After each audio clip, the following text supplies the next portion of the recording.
سلام دوستان عزیز، آقای فولادی گرامی اومدن پیش ما برای تزریق مزوتراپیشون بعد از جلسات، بعد از تایم کاشتشون 6 ماه پیش بوده پیش ما انجام دادن. آقای فولادی خیلی بی‌تعارف به ما بگین که از کاشتتون راضی بودین واقعا. عرض سلام دارم خدمت شما خانم دکتر. بله واقعا راضی هستم. خب خدا رو شکر. بله. اون نتیجه‌ای که مد نظرتون بود گرفتین؟ شاید بگم فراتر از اون نتیجه‌ای که مد نظرم بود. خب خدا رو حاصل شکر. شده. مرسی. و طریقه آشناییتون چطور بود؟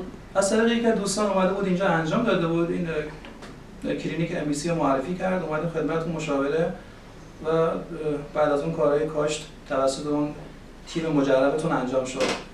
خیلی هم نتیجه رضایت بخش بود. متشکرم. توصیه می‌کنین به دوستان ما رو؟ 100% من خیلی اینجا معرفی کردم که اومدن اینجا تشریف آوردن، کاشت انجام دادن و اون نتیجه‌ای که واقعا مد نظرشون بوده یعنی بالای 80-90% حاصل شده. خب خدا رو شکر. خوشحالیم ما. آقای فولادی عزیز، در رابطه با بعد از کاشت دوستان ساپورت کردن، راهنمایی ها خوب بود، حمایت کردن بعد از کاشت مراقبت ها رو؟ بله میشه گفت یعنی یه جوریش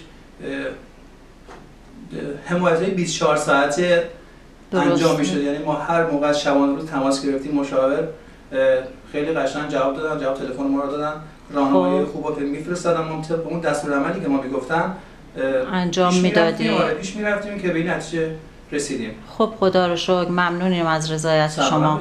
آرزوی موفقیت داریم براتون. سلامت باشید. خدا نگهدار.